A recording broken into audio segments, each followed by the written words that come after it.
have I got a bear story for you. Hi there. Well, last week, yeah, I could say it was last week, I wasn't feeling well. It was like one of the first days of my cold, my bad cold, and I was sitting in my living room and there were gunshots nearby. Now, there's a gun club about a mile from here, but it's a faint sound, and you get used to sounds. But there were gunshots like close by, within close range, and within like 1,000 feet, I would say, which isn't too far. Um, and I'm sitting in the living room, and if you've seen where I live, you know that my living room is all windows. And I just thought, oh, it would be better if I went and to lie down rather than sit in a room full of glass with gunshots outside. So that's what I decided to do. And I went out that night for dinner, and I came home and, just went to sleep. And the next day I was sitting on my couch looking outside the window, and I went to look at my bird feeder and it wasn't there. Now, my bird feeder hangs on the second floor of my window, and there is 4 feet below my window is the top of a shed, and the shed is about 7 feet on the ground. And my bird feeder isn't hanging anymore. My beautiful birthday gift. So this is my couch and the TV, and there's the window where the bird feeder was. So you could tell this room is like 10 by 20, so it's only 10 feet from the window. And I thought, oh no, maybe the weight of the bird feeder finally pulled it down, whatever. And I looked, and the parts were on top of the shed, but the bird feeder wasn't on top of the shed. So I got warm and cozy and put my coat on and everything and went outside and investigated, and I got the bird feeder, and it was... Hi, Rory. What? Hi, Pudding. You want to come up? You want to come up? So the bird feeder was demolished, basically. And I'm like, well, I wasn't putting two and two together yet until I saw the iron bracket that was bent. And I tried to bend it myself back, and there's no way with any force, even with the hammer, would I really be able to bend it back. I mean, without, it would have been a major task. So it dawned on me that no, this wasn't the weight of the bird feeder that pulled the bird feeder down. Something big pulled the bird feeder down.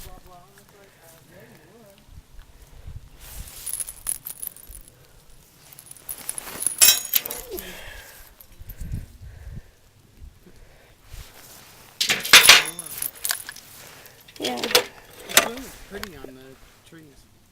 Didn't it? It was blowing right over. Ugh. Really? And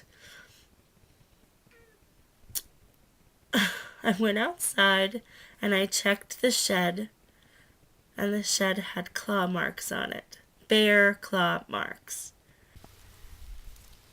This is how he got up. Right here.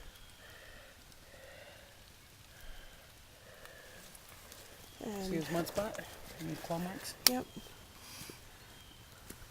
Smart little bear. Where's his mud spot?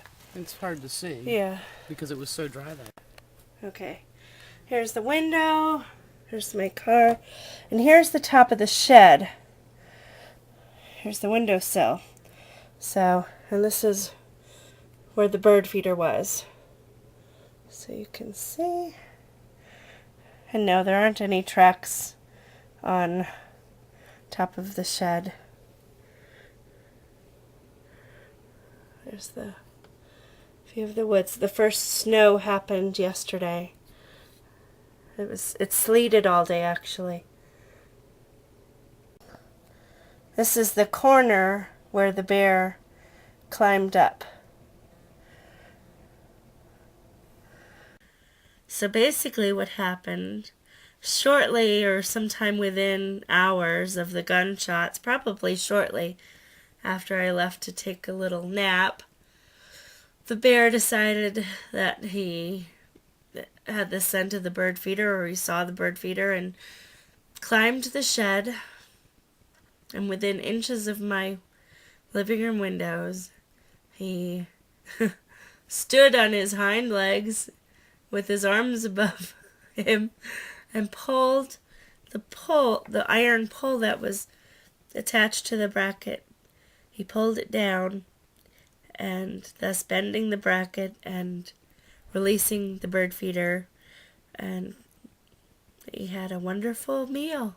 We had a wonderful lunch, and after that, he smashed through the bushes and took a nap. It looks like my landlady is so funny. We looked through the bushes, and it looked like a fairy circle. Like he just decided. Mia's playing. Yeah. So I didn't see any of this happen, but I started thinking that the bear was going to come back. Obviously, the bird feeder was destroyed. I went to the bird store, and so my main goal today is to take the demolished bird feeder and see if there's anything I could do, like replace parts or get a discount or anything. I want to show them the bird feeder because it was really expensive. So we'll see. Wish me luck.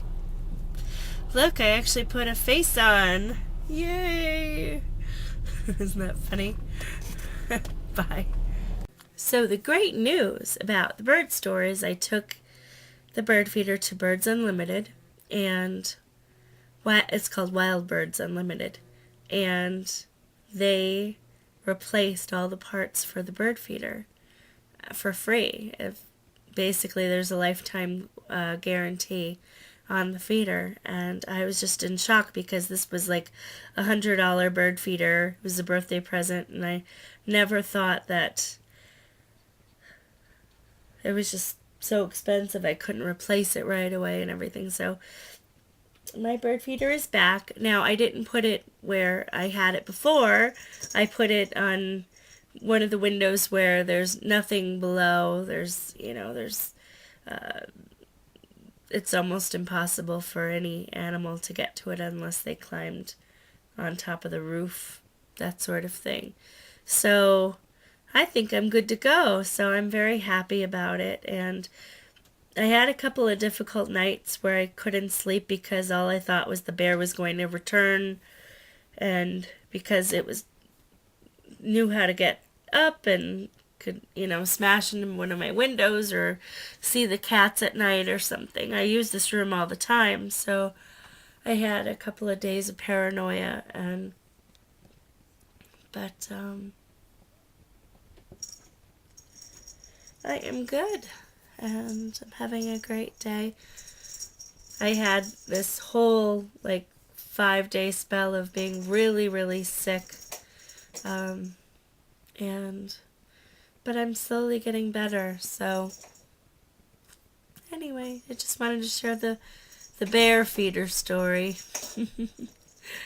Bye for now.